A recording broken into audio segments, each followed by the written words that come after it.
Bismillahirrahmanirrahim. Assalamualaikum warahmatullahi wabarakatuh. Alhamdulillah. Alhamdulillahilladzi bini'matihi tatimmu shalihat wa bifadlihi tatanazzalul khairatu wal barakat wa bitaufiqihi tatahaqqaqul maqasidu wal ghayat.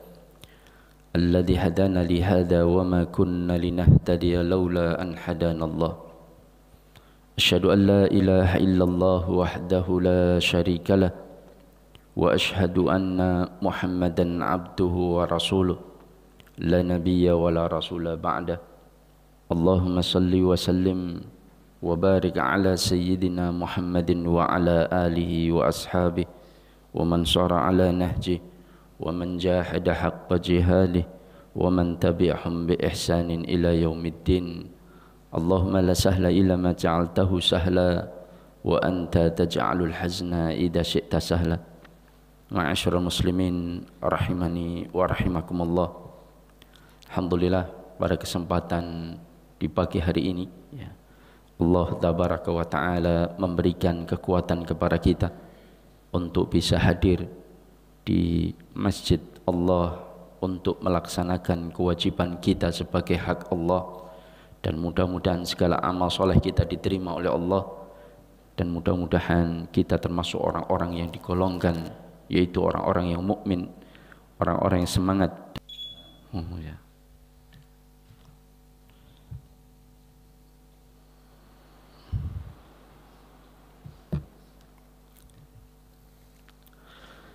Ya, alhamdulillah kita merasakan sebentar gelapnya suasana ya. Karena kelak kita akan masuk tempat yang begitu gelap ya, yaitu maqbarah ya, di mana cahaya yang akan menerangi kita adalah cahaya amal soleh kita ya. Maka orang yang paling cerdas, kata Rasulullah alaihi salatu wassalam, ulaika humul aqiyas ya. Siapakah orang yang paling cerdas ya, yaitu mereka yang paling banyak mengingat kematian, dan orang yang paling siap dalam menghadapinya, itulah orang yang paling cerdas ya. Karena hidup ini singkat ya, hidup ini singkat ya, baina sittin wa sab'in, antara 60 hingga 70 tahun ya. Maka bagaimana mempersiapkan kehidupan kita yang sesungguhnya? Kita berusaha membangun istana ya di surga. Meskipun kita tidak dilarang membangun istana di dunia, tetapi jangan jadikan dunia itu sebagai tujuan, tetapi hanya sebagai sarana untuk mencapai tujuan, yaitu ad-darul akhirah, yaitu jannatun na'im, surga yang penuh dengan kenikmatan.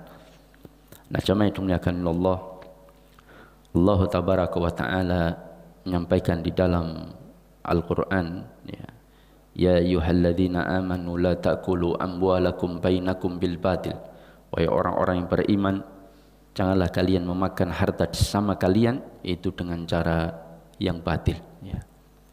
Dan jamaah yang dimuliakan Allah ya, saya beberapa hari ini dihadapkan pada kasus ya, tapi bukan kasus saya ya, tapi kasus orang ya, yang saya diminta untuk menyelesaikannya, yaitu kasus warisan ya. Kasus warisan ini adalah salah satu kesalahan dari sebagian kaum muslimin ya, tentang masalah warisan, sehingga ketika mereka tidak melaksanakan apa yang menjadi ketentuan syariat Allah, maka akan jatuhlah pada pengambilan hak orang lain di antara mereka atau sesama saudara di antara mereka. Nah, maka jamaah yang dimuliakan Allah, tentang warisan ini ya, terjadi beberapa hal yang memang kesalahan tersebut ya, salah satu yang paling banyak adalah menunda pembagian warisan. Dan salah satu kasus yang kemarin kita selesaikan itu adalah konflik di antara saudara ya, karena pembagian warisan yang terjadi setelah beberapa tahun kemudian. Dengan terjadinya penjualan warisan, yang terjadi beberapa tahun sebelumnya. Makanya di dalam Islam itu diperintahkan untuk mensegerakan pembagian warisan. Tidak boleh ditunda-tunda kecuali ada sesuatu yang memang menghalangi untuk warisan itu segera diselesaikan, segera dibagi. Karena contohnya misalkan ada hutang si mayit yang belum diselesaikan, maka hutang tersebut harus diselesaikan terlebih dahulu agar harta yang ditinggalkan yaitu at-tarikah itu menjadi al-irthu, yaitu harta yang siap dibagi untuk diwariskan. Nah, maka jamaah itu dimuliakan Allah, berkaitan dengan warisan ini tentu ada 3 komponen. Yang pertama maurus, muwaris, ada orang yang meninggal, orang yang meninggal. Sebab warisan akan dibagi kalau ada yang meninggal. Kalau enggak ada yang meninggal, maka warisan tidak bisa dilaksanakan. Meskipun ada sebagian masyarakat yang memaksa untuk warisan itu dibagi sebelum ada yang meninggal. Ini di Colomadu saya pernah ngisi kajian, ada mas-mas itu yang umurnya mungkin 45-50 itu menyampaikan kepada saya, Ustadz, beberapa waktu yang lalu saya ngomong sama bapak saya, Pak, kalau butuh modal untuk usaha, maka saya minta dimodali. Tapi supaya tidak terjadi iren kalau bahasa Jawanya, antar saudara, maka saya minta jatah warisannya saja sekarang. Padahal bapaknya masih hidup. Jadi warisannya saya ambil sekarang saja, Ustaz. Jadi saya sampaikan bapak saya, Pak, warisan saya ambil sekarang. So, kalau bapak mati saya sudah nggak usah dapat warisan. Apakah ini dibenarkan? Ya jelas tidak benarkan. Tidak mungkin warisan itu dibagi kecuali muwaris atau orang yang tersebut itu meninggal. Orang yang memberikan harta itu meninggal. Baru warisan itu bisa dibagi. Nah, meninggal ini ada 2 cara . Satu, meninggal secara hukum, dan yang kedua meninggal secara hakiki. Kalau meninggal secara hakiki gampang, orang itu diketahui tidak bergerak, tidak bernafas, tubuhnya dingin, dipastikan sudah meninggal, selesai, dia berarti meninggal secara hakiki. Tetapi ada yang meninggal secara hukum. Bagaimana meninggal secara hukum? Yaitu ditetapkan orang itu meninggal meskipun hakikatnya tidak tahu. Contoh misalkan dia Bang Toyib pergi dari rumah nggak pulang-pulang, maka ketidakpulangannya tanpa kabar, tanpa berita selama bertahun-tahun, maka pengadilan bisa menetapkan bahwa orang ini kemungkinan meninggal. 2 pekan yang lalu ada bapak-bapak datang, sudah tua, mungkin umurnya 60-an.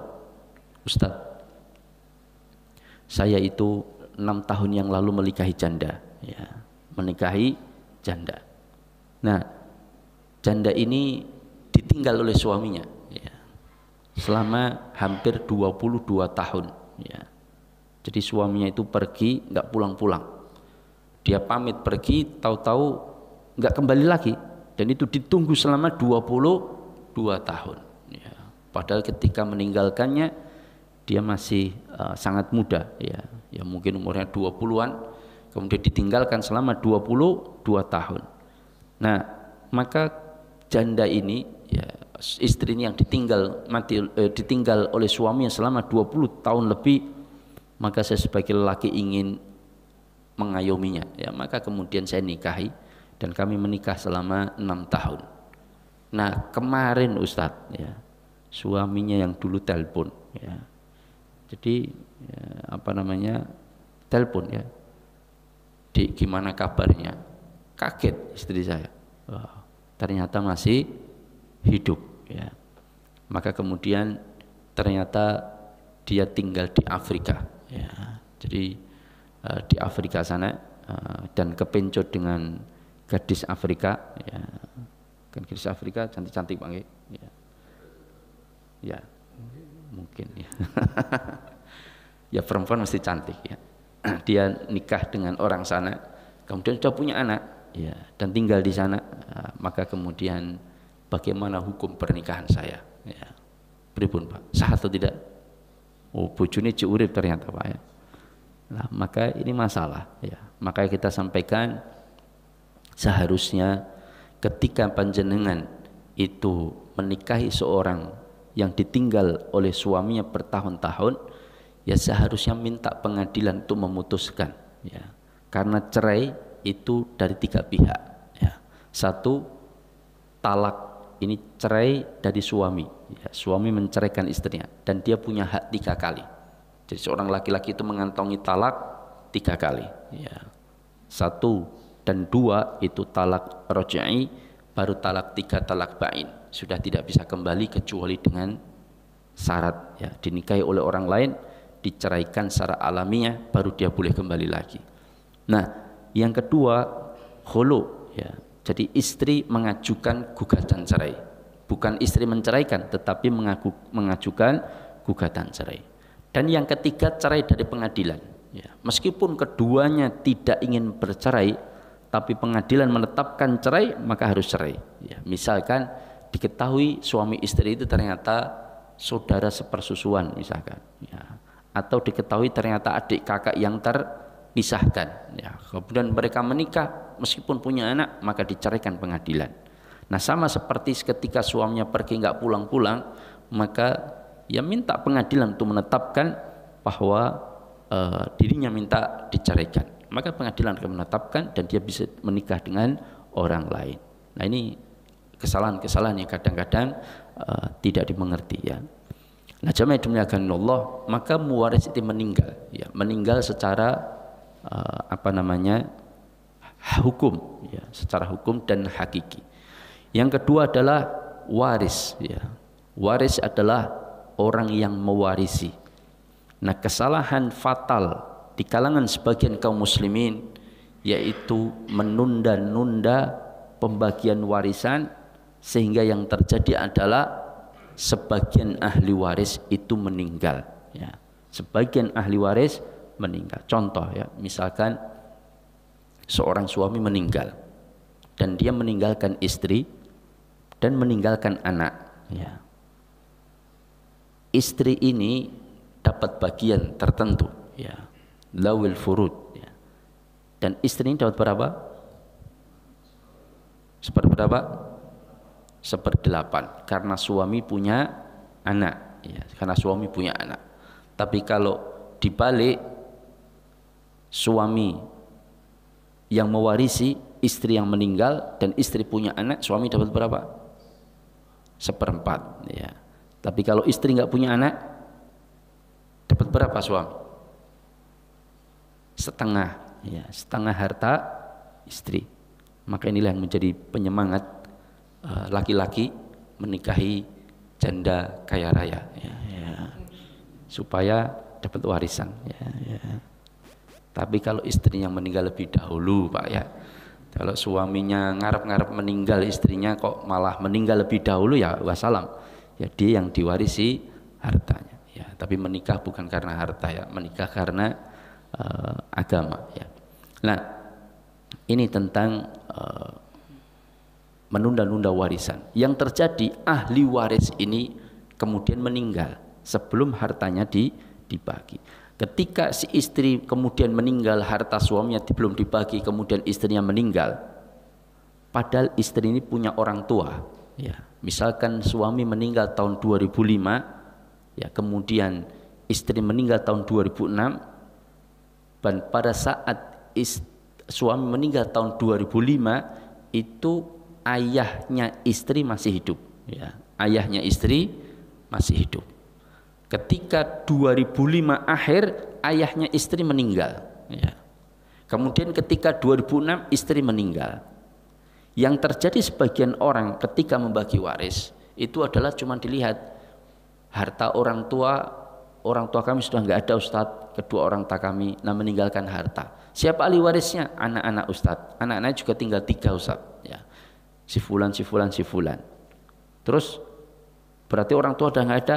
Siapa yang mendapatkan warisan Ustadz? Oh berarti anak-anaknya. Ya. Ada anak laki-laki, ada Ustadz nomor 2. Udah anak dibagi anaknya semuanya. Karena ahli waris dawil furud sudah tidak ada. Orang tua, ya, pasangan hidup sudah tidak ada. Berarti dibagi anak-anaknya. Padahal istri masih hidup ketika suami meninggal. Kalau istri masih hidup ketika suami meninggal, berarti ketika istri meninggal, orang tua istri dapat warisan atau tidak? Dapat atau tidak? Ya kalau tadi nggak dapat Pak, soalnya orang tuanya meninggal lebih dahulu daripada istrinya. Ya, tetapi andaikan orang tuanya meninggal setelah anak putrinya meninggal, berarti orang tuanya dapat warisan. Ya, tapi kadang-kadang ini dihilangkan. Ada hak orang lain yang pada seseorang yang kemudian karena penundaan pembagian warisan maka kemudian menjadi bermasalah. Orang-orang yang kemudian seharusnya mendapatkan tetapi dia tidak mendapatkan. Suami meninggal tahun 2005, istri meninggal tahun 2006, kakek dari bapaknya istri itu meninggal tahun 2007. Harta dibagi tahun 2015. Ya, mereka cuma mengatakan orang tua kami sudah meninggal Ustadz, bapak ibunya juga sudah tidak ada. Ya, maka kemudian mereka membagi warisannya dari orang-orang yang ada saja. Ini tidak benar. Padahal orang tuanya dapat, nanti ketika dapat orang tuanya tapi orang tuanya sudah meninggal, maka bagian dapatnya orang tua ini akan diwariskan kepada anak-anaknya dia yang masih hidup, berarti saudaranya istri. Nah itu yang terjadi. Tapi inilah karena penundaan pembagian warisan. Nah jamaah dunia kan Allah, kemudian maurus yaitu harta warisan. Ya. Warisan akan bisa dilakukan kalau ada harta yang ditinggalkan, Pak. Ya. Capek-capek ngitung, Pak. Ternyata warisannya orang neng, Pak. Ya kan jadi masalah. Ya ada Pak kejadian. Saya diundang itu. Saya diundang, Ustadz, tolong ke tempat kami Ustadz. Oh iya. Ya. Waktu itu saya diundang makan-makan, kemudian di satu tempat, kemudian habis itu Ustadz kita mau bertanya tentang warisan. Oh iya. Monggo silakan. Lalu ketika dia sampaikan bagaimana bagian kami dan bagian anak-anak kami, kebetulan suami saya meninggal beberapa tahun yang lalu Ustaz. Oh iya, bagiannya ya kita hitungkan ya.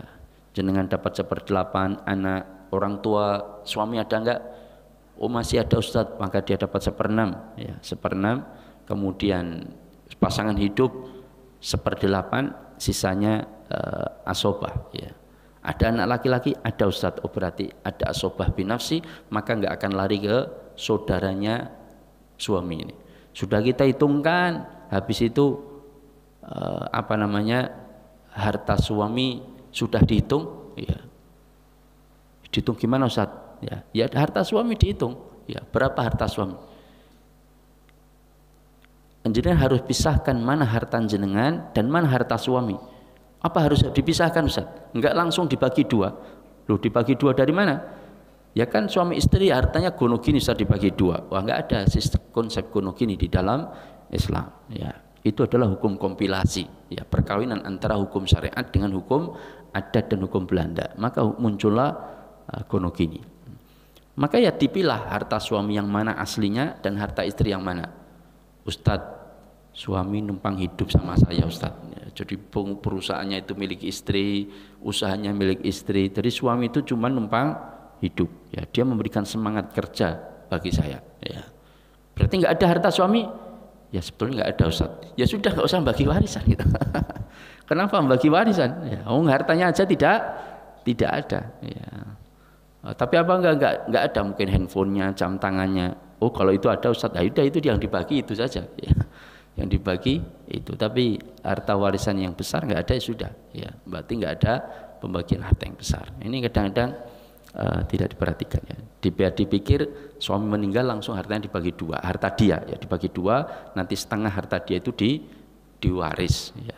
Wah ini nggak benar ya. Maka Islam tidak mengenal konsep kuno gini, meskipun mungkin mereka mengkiaskan dengan syirka al-abdan, ya syirka yaitu kerjasama pekerjaan, ya, suami kerja di luar, istri kerja di dalam. Apa yang didapatkan suami separuh milik istri. Ya. Pripun Pak ngeten iki Pak ya. Ya. Jadi suami kerja di luar, ya misalkan PNS, ya gaji 6 juta per bulan, maka 3 juta itu milik istri. Ya, kalau itu kono gini ya, 3 juta milik istri, 3 juta ada hak istri di sana kan begitu. Ya. Artinya menafkahinya. Ya. Wah, maka ini tidak tepat ya konsep seperti ini. Wallahu taala alam. Nah, maka jamaah dimuliakan Allah, maka kita sampaikan kepada mereka sesungguhnya ketika seseorang itu meninggal, maka jangan ditunda-tunda pembagian warisan.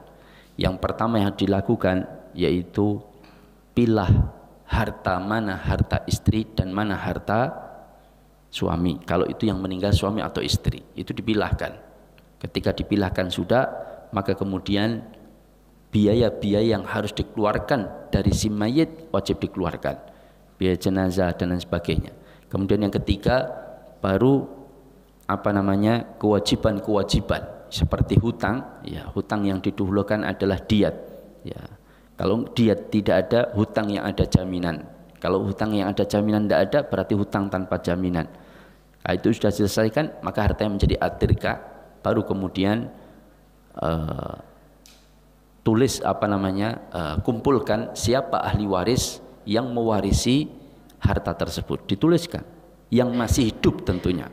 Pada saat si fulan meninggal, meskipun hidupnya 2 menit atau 5 menit setelah orang itu meninggal, maka tetap dia dapat warisan. Ya, karena waris adalah orang yang mewarisi di saat orang yang mewaris itu meninggal. Artinya di saat meninggal dia masih hidup meskipun 5 menit, maka dia dapat jatah warisan. Ya. Baru kemudian ditetapkan porsinya masing-masing. Lah itulah tahapan dalam pembagian warisan. Perkara rumah warisnya itu tidak dijual dulu, ditempati bersama-sama sampai 30 tahun, yaitu terserah kesepakatan mereka. Ya, yang dimaksud pembagian itu bukan langsung rumah dijual dibagi-bagi, bukan, tetapi adalah ditetapkan siapa ahli waris yang mewarisi dan ditetapkan berapa porsi bagian masing-masing. Kasus yang kemarin kita hadapi itu adalah begini. Bapaknya meninggal tahun 99, ya. Lalu kemudian asetnya beberapa tanah dan rumah. Anaknya cuma 4. Ketika tahun 2003 salah satu anak menjual aset, ya. Dan waktu itu laku sekitar 300 juta salah satu aset. Baru kemudian itu tahun 2003. Kemudian tahun 2022 lalu asetnya semuanya dijual, Pak. Ketika dijual, berapa bagian masing-masing, Pak? Misalkan ya anaknya 4. Ketika dijual aset sekarang, Pak, yang sisa ya, karena sebagian sudah dijual tahun 2003, yaitu nilainya 300 juta. Nah, ketika sekarang dijual, katakanlah laku 4 miliar, Pak. Laku 4 miliar. Ya, untuk gampangnya 6 miliar lah. Dari 6 miliar ini 1 anak laki-laki, ya. Dan atau 2 anak laki-laki dan 3 anak perempuan. Ya, misalkan anaknya 4 waktu itu ya, anaknya 4 berarti 1 laki-laki 3 perempuan, ya. 1 laki-laki 3 perempuan, maka berapa bagiannya? Ya, berarti 4 kan? Ya, 4, 5, ya, ada 5 bagian. 1 laki-laki kan 2 bagian. 2 bagian dan 3 masing-masing 1 bagian. Berarti ada 5. Katakanlah total aset yang dijual pada tahun 2022 itu 5 miliar.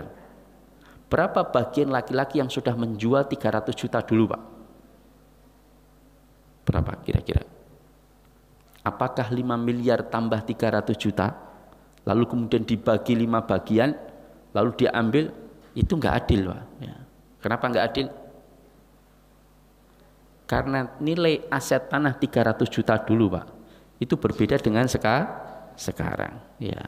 Makanya kenapa kok warisan itu segera harus dibagikan? Itu kalau nanti belum dibagi dan ditunda bertahun-tahun, salah satu aset dijual oleh salah satu pihak, lalu kemudian dapat, misalkan dia 300 juta, misalkan anak laki-laki ini jatahnya 2 miliar misalkan ya, jatahnya dia 2 miliar. Oh, dia dulu sudah menjual lakunya 300 juta. 300 juta berarti kurang 1,7 miliar begitu, ini nggak adil, Pak. Ya. Kenapa? Karena kalau dinilai yang dulu 300 juta, itu mungkin kalau nggak dijual sekarang sudah nilainya sudah 2 miliar sendiri, Pak. Ya atau tidak? Apalagi 2003 sampai 2022. Hampir berapa tahun itu? Ya 19 tahun. Ya.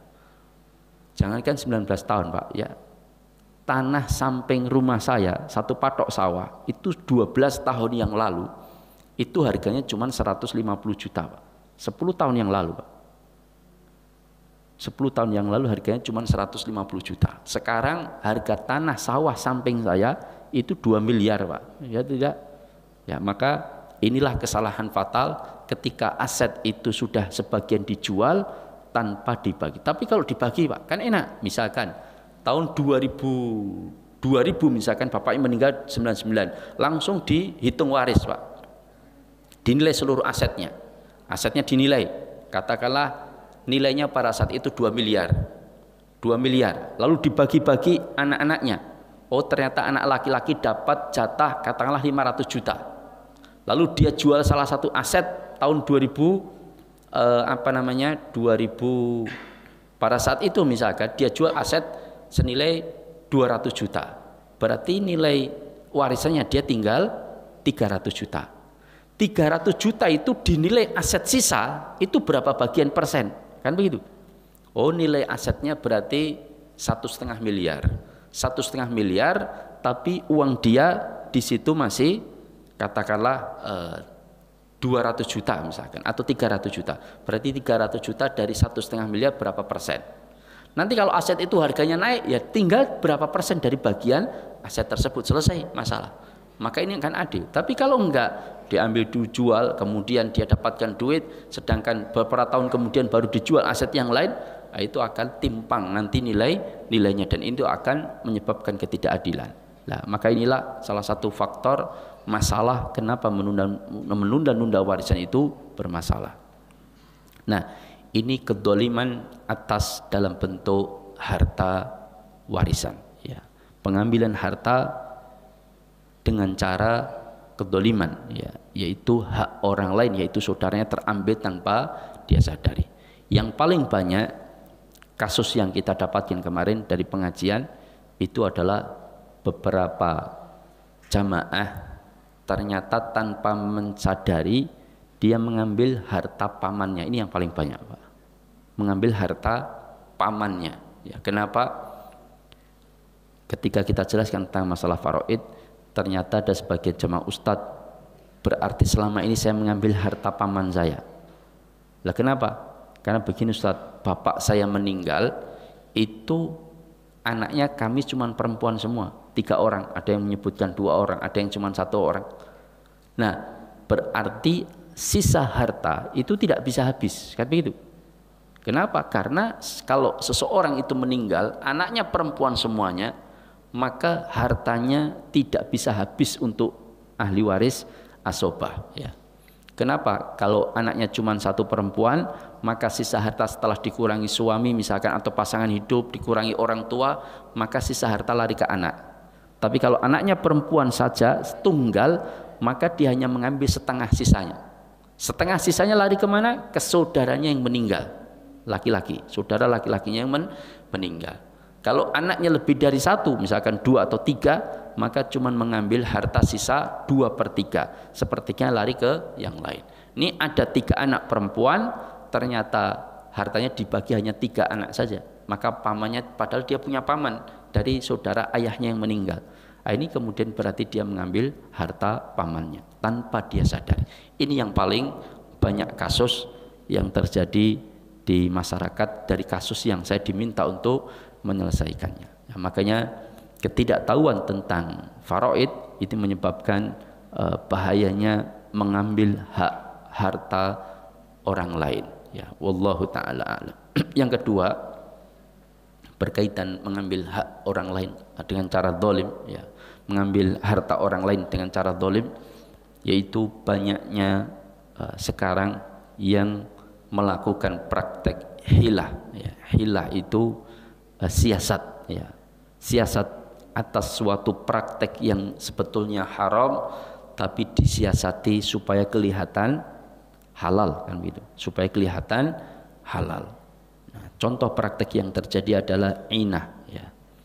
Praktek inah. Apa itu praktek inah, ya? Praktek inah ini adalah praktek utang piutang yang dikamuflase dengan jual beli, ya. Dan ini dilakukan praktek oleh sebuah BMT. Saya dapatkan dari sebuah BMT. Jadi BMT ini kalau melakukan transaksi murabahah dari barang yang diinginkan oleh nasabah, dia nggak carikan, ya. Karena kalau mencarikan biaya tersendiri. Pak, saya mau pengen motor tipe ini, harganya sekitar 5 jutaan. Udah, mana tipenya kita carikan. Kan biasanya kan begitu. Setelah motornya dapat baru ditransaksikan jual beli. Ini tidak, ya. Dia datang nasabah, pengen apa Pak? Motor. Oh gampang, harga berapaan? 5 juta. Oh gini aja, ya. Jangan sini, ini ada handphone, silahkan jangan beli dengan harga kredit jumlahnya 6 juta. Dicicil selama 1 tahun, tiap bulan 500.000. Nah, handphone ini silahkan jangan beli. Lupa, saya butuhnya motor bukan handphone. Enggak apa-apa, tenang saja. Pokoknya jangan beli dulu handphone, kita murabahah jual beli handphone. Setelah handphone ini jangan beli kan bisa dijual. Naik kalau harganya turun, terus jualnya susah, tenang aja, jangan nggak usah khawatir. Pokoknya jangan beli. Ya sudah, saya beli handphone, tanda tangan, selesai akad murabahah handphone seharga 6 juta dicicil selama 1 tahun per bulan 500.000. Setelah selesai tanda tangan, selesai akad, selesai murabahah, nah Pak, jangan kan butuhnya motor, harga 5 jutaan. Nah sekarang handphonenya yang sudah jenengan miliki mang jual. Nah sekarang kami pihak BMT akan membelinya kembali kalau jenengan bersedia dengan harga 5 juta. Ini uangnya, mana handphonenya saya beli kembali. Nah jenengan dapat duit kan? Nah duit ini jenengan beli motor sendiri, monggo silahkan pilihlah yang jenengan sukai. Selesai, ya. Maka dia pun membeli motor. Oh ngoten Pak nggih. Nggih no, kalau saya ngutangi 5 juta jenengan ngasih ngembalikan 6 juta, riba Pak, haram kan gitu kan? Nah, maka kita siasati Pak, ini namanya jual beli Pak. Saya enggak mengutangi jenengan, tapi kita jual beli, cuman jenengan bayarnya dengan cara utang. Jenengan beli handphone saya harga 6 juta dicicil selama 1 tahun. Selesai, ya. Haram enggak seperti ini? Ini haram Pak. Bahkan kata Imam As-Sukhtiyani Asy-Syafi'i, itu dosanya lebih besar daripada melakukan praktek riba terang-terangan Pak, ya. Nyo 5 yuto nganaki 1 yuto kan gitu, ya.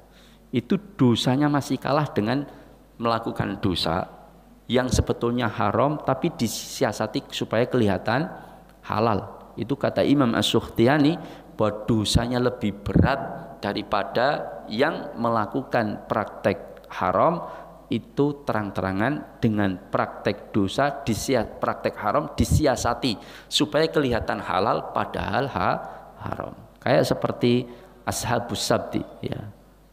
Penduduk yang melanggar hari Sabtu, ya. Yang dilarang memancing ikan di hari Sabtu, tapi dia pasang jaring di hari Jumat, masang perangkap, nanti air pasang laut, masuk airnya ke perangkap, ikannya terperangkap, susut besok hari Sabtunya, nanti hari Ahadnya diambil ikannya, kan begitu. Nah, itulah siasatnya orang-orang Bani Israel, ya. Yang beliau itu kisah Ashabus Sabti yang dirubah menjadi kera dan babi itu terjadi di zaman Nabi siapa? Ibrahim atau Nabi Musa? Ya, Nabi Daud alaihissalam, ya, ya. Nabi Daud, ya. Para ahli tafsir menyebutkan bahwa terjadi pada zaman Nabi Daud alaihissalam. Wallahu taala alam. Ada yang menyebutkan adalah penduduk di Laut Merah, ada yang menyebutkan di sekitar wilayah Kalia, ya. Kalia itu di ya sekitar negeri Syam, ya, Kalia. Kalia itu bukan mobil, ya, tapi maksudnya Kalia sebuah nama tempat, ya. Wallahu taala. Ini contoh kisah Ashabus Sabti, ya. Ada pula praktek yang haram yang direkayasa dengan nama yang berbeda, ya, nama yang berbeda. Ini kita dapatkan di PKK, ya. Ustadz, kita alhamdulillah di PKK kami tidak ada riba Ustadz, tidak ada bunga. Ya, cuman sekarang kami mewajibkan bagi setiap yang utang itu ngasih infak. Pokoknya wajib tapi besarnya seikhlasnya Ustadz. Ya. Pripun, Pak? Boleh atau tidak? Boleh tidak? Yang utang wajib ngasih tambahan tapi bukan bunga, tapi infak. Ya. Boleh enggak? Yang bahkan itu ditetapkan infaknya. Jadi kalau hutangnya itu 1 juta, hutangnya di atas 1 juta, di bawah 10 juta, infak wajibnya 100.000, Pak. Ya. Kalau di atas 10 juta, infak wajibnya sekian ratus ribu. Ya. Jadi insya Allah alhamdulillah kita nggak ada bunga Ustaz, cuman ada infak wajib. Ya. Ini podoai. Ya. Cuman ganti nama tapi hakikatnya sama. Dan yang dinilai oleh syariat itu hakikatnya, bukan namanya. Ya. Meskipun namanya Paijo, tapi sebetulnya Susi, tetap dia Susi. Maka dia harus ditetapkan hukum secara wanita. Ya. Oh Susilo, itu beda lagi. Ini Susi saja. Kalau Susilo ya laki-laki. Ya. Nah, makanya ada orang yang banji. Gimana statusnya Ustadz? Apakah dia dihukumi laki-laki atau dihukumi perempuan? Ya tergantung asli kelaminnya apa. Oh dia aslinya adalah laki-laki, ya dia harus dihukumi laki-laki, pakai pakaian laki-laki. Dia boleh salaman dengan yang laki-laki, ya, bukan kepada perempuan. Nggak boleh masuk kos-kos perempuan misalkan. Ya. Nah ini adalah laki-laki, dia dihukumi seperti. Kalau kelaminnya ganda, kan ada Irma Prudit ya, dia punya kelamin ganda. Kelamin laki-laki punya, kelamin perempuan juga punya. Terus dia dihukumnya apa, Pak? Kalau orang seperti ini, apakah dia boleh salaman dengan perempuan? Boleh, laki-laki juga boleh. Laki-laki manapun, perempuan manapun boleh. Kalau dia pengen sholat pakai ruko ya boleh. Kalau pakai sholat pakai sarung juga boleh, karena dia laki-laki juga perempuan. Begitu? Enggak. Ya. Maka para ulama menetapkan seperti Imam Syafi'i, dilihat mana kecenderungan yang lebih besar. Ya. Kalau kecenderungan dia itu perempuan, maka dia harus jadi perempuan dan hukumnya adalah perempuan. Kalau kecenderungannya laki-laki, dia harus menjadi laki-laki dan dihukumi dengan hukum dia sebagai laki-laki. Tidak boleh dua-duanya dia bisa dapat hukumnya, maka tidak bisa. Maka salah satu saja. Kalau dia perempuan ya dihukumi perempuan, kalau laki-laki dihukumi laki-laki. Sebagian membolehkan, ya, kalau modelnya dua kelamin ganda ini boleh dihilangkan salah satu. Ini sebagian pendapat ya. Dihilangkan, misalkan dia kecenderungan laki-laki, ya sudah, di yang kelamin perempuan dihilangkan, yang laki-laki yang ditinggalkan, dan dia dihukumi sebagai laki-laki. Atau dibalik, dia kecenderungan pada perempuan, yang laki-laki dihilangkan tapi dia sebagai perempuan. Ya. Nggak boleh ketika dia itu aslinya laki-laki lalu punya kecenderungan menjadi perempuan lalu diubah kelaminnya, itu yang haram. Ini jelas tidak diperbolehkan. Ini contoh praktek hilah, yaitu pada bentuk praktek riba yang dirubah menjadi bentuk nama yang berbeda. Atau dalam praktek hilah yang lain, contohnya adalah praktek-praktek yang terjadi pada beberapa akad, ya, di lembaga-lembaga keuangan, ya. Ya, baik itu akad utang yang digabungkan dengan jual beli, ya. Contohnya adalah dana talangan haji misalkan, tetapi dipaksa agar surat-suratnya diurus oleh mereka. Karena diurus oleh mereka, maka mereka memunculkan akad namanya ijarah. Ya, ijarah itu sewa. Ijarah itu jual beli manfaat. Salah satu bentuknya adalah bisa sewa, ya sewa tenaga atau sewa tempat dan sebagainya. Nah, ijarah ini sudah dilarang oleh Rasulullah dalam konteks, ya, la yahillu salafun wa bai', tidak dihalalkan jual utang piutang yang digabungkan dengan jual beli. Tadinya utang piutang qard, yaitu dana talangan, lalu kemudian digabungkan dengan adanya jual beli manfaat, yaitu ijar. Itu sudah pelanggaran. Ya, ini pendapat yang lebih rajih dari para ulama yang saya ambil pendapatnya. Karena kalau begini itu sama saja kata para ulama pengambilan manfaat atas utang piutang. Karena kaedahnya berasal bahwa kullu qardin jarron naf'an fahuwa riba. Setiap akad utang piutang apapun yang mengambil manfaat apapun maka hukumnya riba. Sekarang ketika ditalangi haji misalkan, lalu diambil manfaatnya apa? Surat-suratnya biar mereka yang ngurusi. Karena mereka yang ngurusi maka mereka punya kesempatan untuk meminta ujroh. Dan ujrohnya apa? Itu pelunasan 1 tahun dari dana talangan 20 juta, ujrohnya 2.500.000 Pak. Pada setengah hari selesai urusan surat tersebut. Nah, ini adalah sebuah pengambilan manfaat kata para ulama, ini dipaksakan. Sampai saya diundang sebuah rumah sakit, ada 6 tim ya, 6 orang, maksudnya bukan 6 tim, 6 orang, yang satu tim itu penyehatan rumah sakit yang butuh dana besar, yaitu kira-kira sekitar 1 M ya. Karena untuk gaji karyawan pada bulan itu tinggal 5 hari Pak, duitnya belum ada ya. Dan ketika sekitar pokoknya butuh resminya 1 miliar, tapi butuh mendadaknya untuk 5 hari kemudian adalah sekitar kekurangnya 250 juta. Nah, 5 orang dari 6 orang itu sepakat utang ke lembaga keuangan syariah ya. Tapi 1 orang belum mau menyetujui karena dia ketuanya ya. Dia nggak mau kecuali kalau sudah dapat legitimasi dari ustadz ya, bahwa itu dibolehkan. Akhirnya kemudian rapat mereka ngundang lembaga keuangan syariah, kemudian ngundang saya ya. Lalu kita dengarkan bagaimana pemaparan mereka. Ustadz, insya Allah kami memberikan dana talangan sampai 1 miliar bahkan lebih kepada rumah sakit ini tanpa kami minta bunga Ustadz ya. Tidak ada bunga sama sekali. Utang 1 miliar dikembalikan juga 1 miliar. Cuman Ustadz, kami meminta agar tagihan, karena rumah sakit punya tagihan, jadi jaminannya itu tagihan dana COVID 3 miliar tentunya ke pemerintah yang akan cair 3 bulan lagi ya, 3 bulan lagi baru cair ya. Maka rumah sakit minta yang menagihkan ke pemerintah itu rumah sakit, lembaga keuangan meminta yang menagihkan ke pemerintah dari piutangnya rumah sakit itu adalah lembaga keuangan, biar kami yang menagihkan. Nah, karena kami yang menagihkan, maka kami berikan tenor waktu karena kami menagihkan, waktu itu diberikan tenor waktu 3 bulan sampai 6 bulan, mengembalikan 1 miliar juga dikembalikan 1 miliar. Cuman kami meminta yang menagihkan kami. Nah, karena kami yang menagihkan berarti ada tenaga. Karena ada tenaga boleh ada upah. Karena ada upah, kami minta upah 20 juta. Ya. Itu nagih kita minta upah 20 juta. Dalam tempo waktu 3 bulan Pak. Sekarang saya tanya rumah sakit, Pak, jenengan butuh nagih enggak? Atau dana itu sudah akan cair masuk ke rekening rumah sakit? Ya sebetulnya nanti 3 bulan langsung dana cair masuk ke rekening ya. Terus saya tanya lembaga keuangan, jenengan tetap butuh nagih? Ya bisa Ustadz, nanti kami akan tetap tagihkan, kami akan datangi pemerintah untuk menagihkan nagih ya. Sekarang begini saja, biar rumah sakit kira-kira butuh nagih, ya sebenarnya kita nagih tapi kalau molor Ustaz. Tapi kita tunggu saja masuk rekening atau tidak 3 bulan kemudian.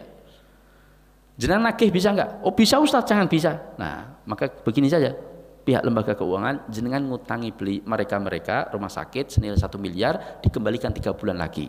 Kasih spelling waktu 3 bulan 6 bulan lah ya. Nanti masalah nagih biar mereka yang nagih, soalnya upahnya 20 juta lumayan kan ya. Biar mereka yang nagihkan saja, nggak usah ditagihkan karena dana akan cair ya. Jenengan ngutangi saja 1 miliar, insya Allah kami doakan mudah-mudahan Allah memberikan pahala terbaik pada panjenengan ya. Mau nggak pihak lembaga keuangan? Nggak mau Pak ya. Kami akan utangi 1 miliar dengan syarat saya yang nagihkan, kan begitu kan bahasa kasarnya ya. Dan dengan kami yang menagihkan, maka kami kesempatan untuk minta upahnya 20 juta. Lalu nagihkan aja, enggak ditagih aja, rekening sudah masuk uang dari pemerintah Pak ya. Kenapa harus ditagihkan? Kalaupun nagih cuma sekali, pas nanti 3 bulan pas jatuh tempo minta upah 20 juta ya ora logis ya. Kadang-kadang alasannya begini, Ustadz, masalah upah tenaga itu beda-beda Ustadz. Ada pengacara baru konsultasi setengah jam 30 juta juga ada Ustadz. Memang betul juga. tapi jenengan itu melakukan rekayasa.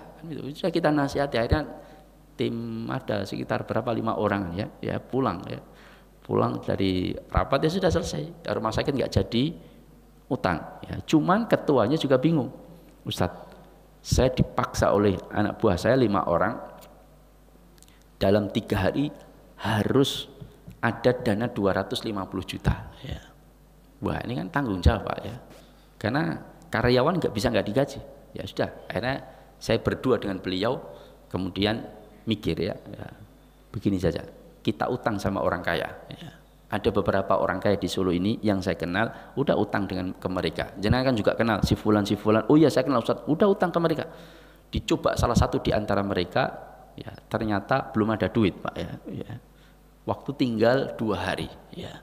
Dia mulai wah janjane yo. Maka kata dia, tapi insya Allah Ustaz, saya yakin sebagaimana perintah Allah, kalau meninggalkan yang haram kan jelas ya Allah akan berikan ganti yang lebih baik. Innaka lan tada'a syai'an ittika Allah illa ataqallahu khairum minhu. Ya sudah.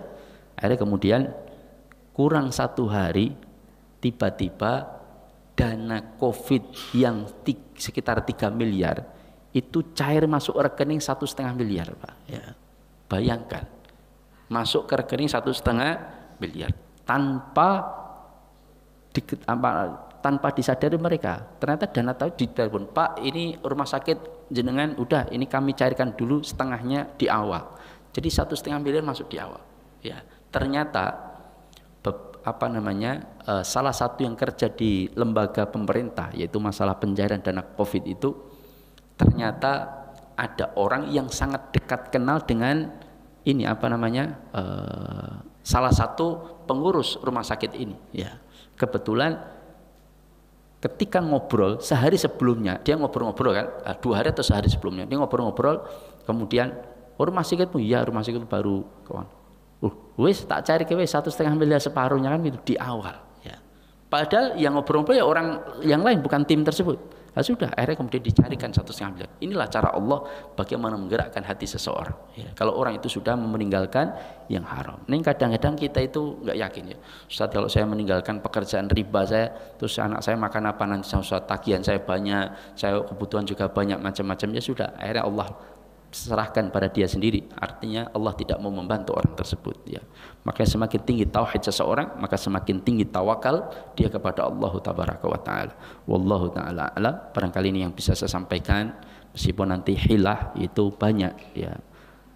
Terjadi pada pegadaian ya, terjadi pada praktek-praktek beberapa akad yang ada di lembaga. Tapi karena waktu tidak memungkinkan, insyaallah mudah-mudahan yang sedikit ini bermanfaat. Sebelum saya tutup ada pertanyaan? Ada? Oh ada, monggo silakan. Oh boleh, iya. Mewarnai rambut yang sudah Iya. kan tidak dibolehkan Dengan warna hitam. Ya. Pertanyaannya di mewarnai Iya. mewarnai itu dengan zat tertentu atau katakan apapun yang dipakai, karena sekarang ada ini Mas, pertanyaan saya sekarang ada sampo Iya. yang kalau dipakai Itu jadi hitam. bisa mengembalikan yang berubah jadi hitam. Menggunakan produk sampo yang demikian itu termasuk yang tadi kategori ashabul aswad atau enggak, atau memang yang mewarnai yang namanya warnai ya, yang mewarnai adalah menggunakan zat yang untuk mewarnai. Iya. Bagaimana Ustaz? Iya. Yang saya pahami ya, dari apa juga yang dijelaskan oleh para ulama, pertama mewarnai itu berarti membawa zat pewarna ke dalam rambut, baik zat pewarna itu alamiah maupun zat pewarna ini adalah warna yang sudah dibuat ya. Alamiah itu ya bisa jadi pakai warna alamiah, misalkan buah naga merah ya dioles-oles kemudian jadi merah, kan itu mewarnai ya, atau menggunakan barang sintetis pewarna kemudian diwarnai. Nah, mewarnai rambut itu yang dilarang Itu pun belum sepakat para ulama ya. Ada perselisihan apakah boleh atau tidak mewarnai dengan warna hitam ya. Tapi jumhur ulama sejauh yang saya tahu tidak membolehkan ya. Dengan warna hitam, tapi selain hitam boleh. Misalkan coklat agak tua boleh. Tetapi para ulama yang lebih merojihkan adalah bahwa mewarnai di sini adalah niatnya adalah khaliful Yahud wan Nasara. Berbeda dengan orang Yahudi dan Nasara. Kata Rasulullah, orang Yahudi dan Nasara tidak mewarnai rambut mereka. Maka warnailah rambut kalian dengan warna selain hitam. Nah, sehingga ini dijadikan hujah oleh para ulama. Tapi kalau zaman kita ini mewarnai rambut itu identik dengan orang nakal, ya, misalkan warna hitam, orang pang, warna kuning, merah, coklat, hijau, ya, itu menjadi warna yang dianggap identik dengan orang-orang tertentu, maka hendaknya kita tidak mewarnainya kecuali dengan warna-warna yang kalem, yang itu tidak menunjukkan kenakalan suatu komunitas ya. Misalkan kalau warna kita kan misalkan coklat agak kemerahan, coklat tapi coklat agak merah seperti Abu Bakar dan Umar ibn Khattab, itu mewarnai rambut mereka. Memang urban mereka cukup banyak, lalu kemudian diwarnai dengan warna saya lupa nama pewarna alami ya, pakai bahan alami kemudian diwarnakan menjadi warna agak coklat kemerahan ya, dan itu sunnah, tidak ada masalah. Tapi mungkin zaman sekarang kalau warna-warna tertentu kuning, biru itu mengidentikan warna nakal, jangan pakai warna-warna itu, tapi warna yang kalem-kalem saja. Yang penting selain warna hitam. Nah, sekarang bagaimana dengan produk yang kemudian mampu mengembalikan zat pewarna dalam kulit kepala sehingga dia ketika rontok tumbuhnya hitam ya.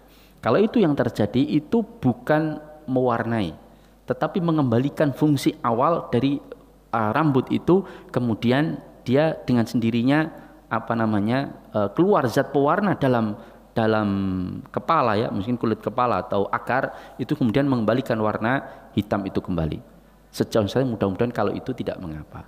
Tapi sejauh yang saya tahu, sampo yang kemudian dipakai tahu-tahu jadi hitam itu pewarna itu ya. Itu pewarna ya. Jadi samponya sudah ada zat warnanya, cuman memang nggak kelihatan Pak ya. Cuman habis dipakai, lawang itu dipakai langsung berubah kan nggak mungkin ya. Kecuali kalau itu kemiri kemudian semacam-macam yang kemudian ketika dipakai maka kemudian mengembalikan zat pewarna alamiah dalam kepala, itu yang kemudian memunculkan warna hitam kembali, itu beda perkaranya ya. Seperti itu. Wallahu taala. Jadi antara zat pewarna dengan mengembalikan dengan nutrisi kepala itu berbeda ya. Kadang-kadang kita itu nggak mau tua Pak ya. Betul Pak ya. Kadang kalau saya menyadari ya, dulu dipanggil Dik ya, kemudian dipanggil Mas ya, kadang Kak ya, kadang-kadang dipanggil Pak, kadang-kadang nggak terima gitu. Mau jenterente tua ya. Ada yang lain? Nggak ada ya, cukup ya. Mungkin ini saja yang bisa saya sampaikan, mudah-mudahan bermanfaat. Aqulu qouli hadza wa astaghfirullah li wa lakum innahu huwal ghafurur rahim. Subhanakallahumma wa bihamdika asyhadu an la ilaha illa anta astaghfiruka wa atubu ilaik. Assalamualaikum warahmatullahi wabarakatuh.